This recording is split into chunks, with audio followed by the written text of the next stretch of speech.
Olá amigos, vamos à nossa videoanálise do índice Bovespa e também das ações preferenciais da Petrobras e Vale após o pregão desta terça-feira, dia 30 de agosto.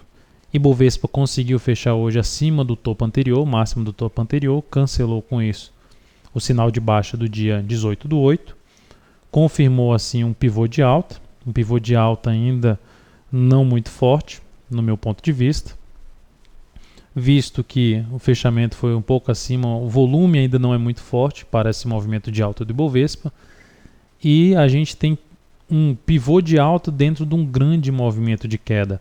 Então temos todo esse movimento de queda e a gente tem agora um pivô de alta dentro de um grande movimento de queda, o que pode representar, usando aí as ondas de Elliott, apenas uma correção em ABC. E isso poderia significar uma nova queda mais forte para a continuidade dessa tendência mais longa de queda, que é a tendência de médio prazo, abaixo ainda da média móvel exponencial de 13 períodos. Olhando para a LAD do Ibovespa, a LAD do Ibovespa está coerente com esse pivô de alta que o Ibov armou nesse pregão, conseguiu fechar acima de 55 mil pontos, a LAD também superou o topo anterior, e o clímax do Ibovespa é que apresenta uma divergência de baixa numa região sobrecomprada, acima de 50%, uma região bem sobrecomprada. Então essa divergência de baixa traz uma perspectiva um pouco maior da gente ter uma correção nos próximos pregões, seja dessa quarta ou mesmo até sexta-feira a gente tem uma correção aí mais podendo trazer o Ibovespa para a região dos 54 mil pontos novamente, que foi uma antiga resistência superada, que eu tinha comentado, que tinha um objetivo ali em torno de 56 mil pontos, chegou muito próximo.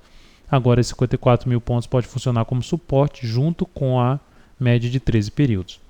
Petrobras fechou em alta de 0,29%, perdeu força no fechamento do pregão, assim como diversos ativos no leilão de fechamento perderam força. A Petrobras estava bem, estava acima dos 20,63, perdeu força, fechou em 20,55. Pelo gráfico 60 minutos, não conseguiu fechar acima da máxima do topo anterior. Por enquanto, o fechamento é positivo, fechou acima dos 20,54, permaneceu acima da média móvel de 13 períodos, e no gráfico 60 minutos não temos nenhum sinal de baixa confirmado, temos um candle de reversão chamado de estrela cadente, mas sem confirmação ainda. O que vai ser negativo para o próximo pregão é ver a Petrobras cair e perder essas duas médias ali na região dos 20,35, fechar abaixo de 20,35 e superar a mínima do candle que fechou abaixo de 20,35 no G60, seria um sinal bem ruim para a Petrobras, possivelmente até montar um topo no gráfico diário, um topo descendente. Lembrando que a Petrobras ainda não tem também um pivô de alta igual o Ibovespa, que já superou um topo anterior, que é o topo lá de 15 a 16, 17 do 8. Vale 5 conseguiu fechar o pregão acima dos R$40, 40,04, freando um pouco sua alta ao chegar ali praticamente na resistência do topo anterior, 40,30. Também não conseguiu confirmar o pivô de alta que o Ibov confirmou. Então, duas ações importantes ainda sem gerar o mesmo sinal gráfico do Ibovespa.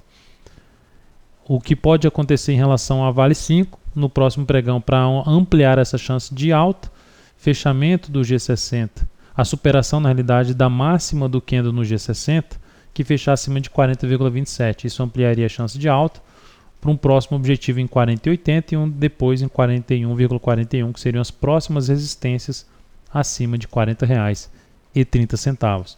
Por outro lado, o sinal negativo para essa ação é o retorno da ação para baixo da média de 13, que é o primeiro suporte para ela nesse momento, 39,25.